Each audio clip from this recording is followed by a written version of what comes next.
story time is about how my manager was working me like a slave. Are you gonna be in love with me? I want you and need you to be. Hey guys, it's your girl NicceNikki and I'm back with another video. Today on story time. This story time is about how my manager was working me like a slave. Now let's get into it. So I remember when I was in college, I remember I started working at this place. I can't remember what the place was called. I think it was called Susie something. Not Susie Shear. It was not Susie Shear. I think it was called Susie or something. And it was close to downtown London, Ontario. And I remember I got hired there. And my hours were very strange because I was in college. My hours were very weird. And I'm talking about, like, my hours were just different parts of the day. But in the afternoon. Never in the evening, always in the afternoon. And I walked across the street from the Wendy's. And I remember when I started working there, she had me, not working with customers. And I thought it was weird. She had me in the basement. She had me, putting the prices on stuff. I said, okay, no big deal. I was putting the prices on everything. And then sometimes I had to go upstairs and I had to talk to her. And then I'd go for my lunch break and I'd go for my 30-minute lunch break, go across the street to Wendy's, eat my lunch, and come back. And I remember when I'd come back, she would give me different tasks to do, but I was in the basement. I'm like, how come the store is so busy and you only have 3 people on the sales floor, but you're not, putting me on the sales floor? I have so much sales experience, but you're not even using me to do that. She had me downstairs sewing holes in clothes. She had me ironing the clothes. She had me cleaning the floor. She had me mopping the floor. She had me sweeping, wiping down the glass. I didn't have any problem with working there, doing my daily tasks like cleaning, mopping, sweeping, dusting, wiping down the glass. I had no problem with that. It's like she didn't want people to know that a black person worked there. And mind you, I was the only black employee there. And it felt like she wanted to hide me and keep me in the basement so nobody knew that I worked there. It was really humiliating that whenever I would try to go look for this manager or try to speak to her and ask her, when will I be working on the sales floor? It's like she was trying to wave me out and say, not today, I'm busy. And she always had time for the other employees, which were palm color, aka Caucasian, but she never had time to speak with me.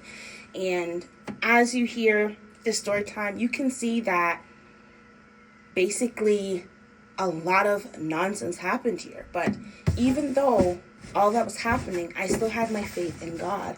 And you guys will see in this story how I didn't get angry, I didn't get upset, I didn't come out of my character. I remained calm in all the situations.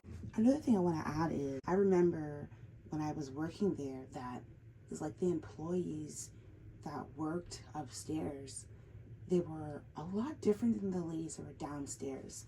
I felt like the ladies that I worked with downstairs in the basement, when I did get a chance to work in the basement, I felt like they had more customers than the upstairs. I felt that upstairs was busy at times, but the downstairs had more sales. And everybody that came downstairs to make a purchase on their clothing, they seemed more happier. And the people that worked downstairs were always smiling. The music downstairs was for an age demographic, talking about people who are in their 40s, 50s, 60s range. And of course you heard Diana Ross, of course you heard Michael Jackson, of course you heard Paul McCartney, of course you heard those type of music. But at least downstairs, it felt like you were working to make great sale goals.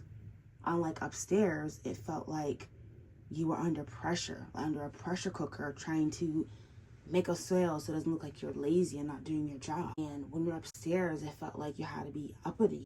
And when I worked there, I had these 2 different encounters. I realized I had the opportunity to work in the basement outlet, and I can tell you, I felt like I was respected. When I was upstairs, it felt like a difference. You could tell the difference. I got the, oh my goodness, what do you think of Beyonce? Oh my goodness, what do you think of that Nicki Minaj? Do you like Michelle Obama? They'd ask me weird questions like that. Like they're trying to talk about black artists or black women in general.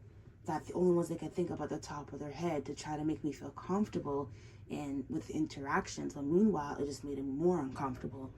And I feel like a lot of times they just put those things out in the air because they're trying to, make it seem like they're not racist people. Last night when I watched the episode of That's So Raven, when she looking for a job with Chelsea to apply for the retail store, and she ended up didn't get it because Raven didn't get the job because the manager said she doesn't hire black people.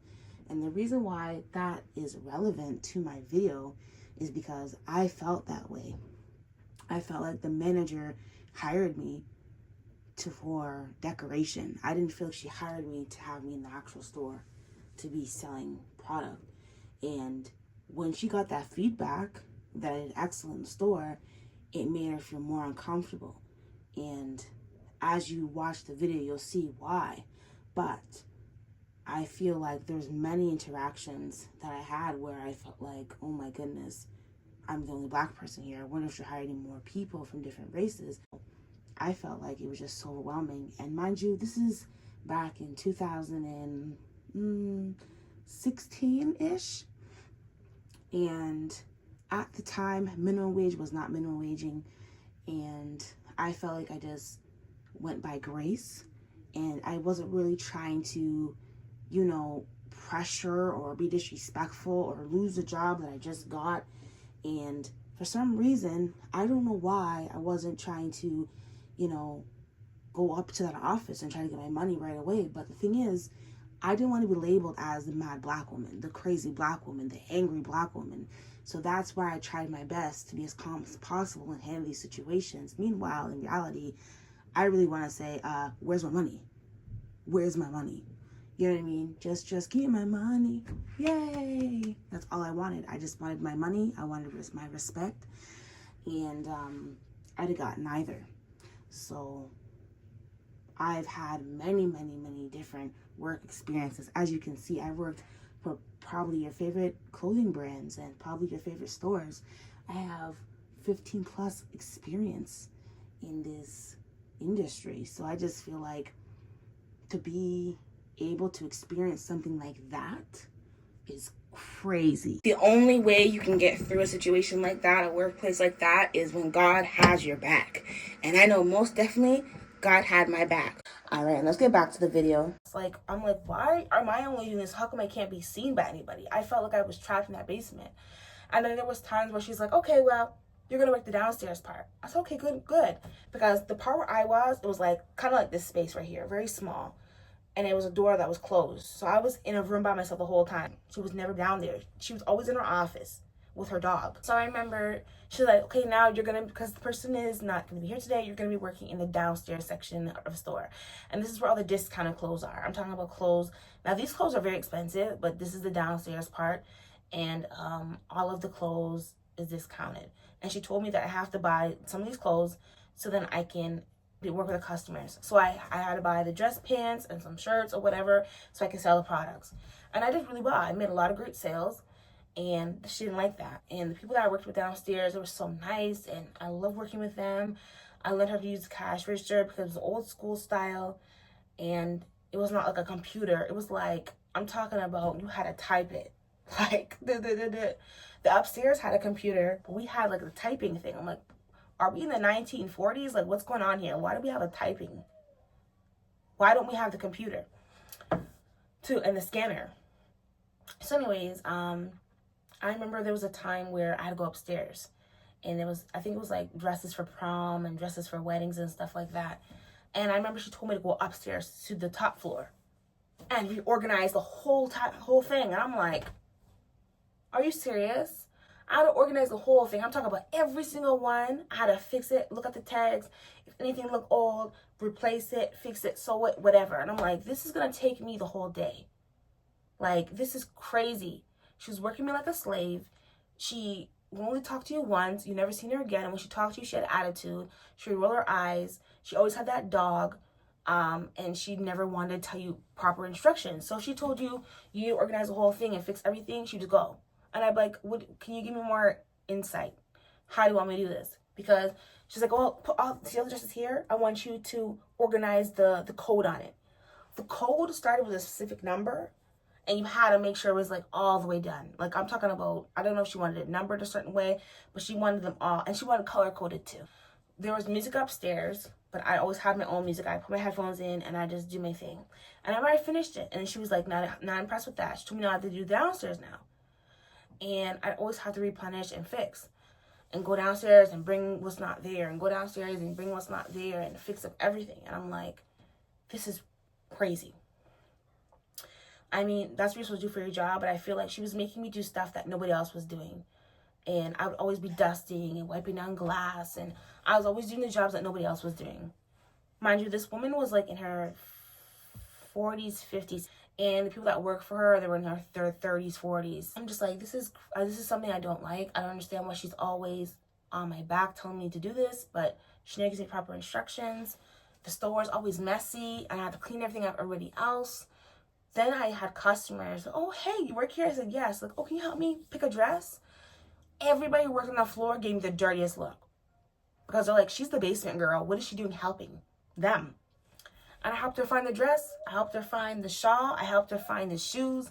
She was pleased. She's like, how do you get commission? How can I tip you? I couldn't even accept the tip. How do I get commission when I'm not even running this area? How can I get commission if I'm not even running sales? How's it going to happen? So basically, I just said to her, oh, no, it's okay. You can just tell them one of those people helped it. And she's like, no, I want to say you helped me. You did an amazing job. You need to be working up here. Where do you work?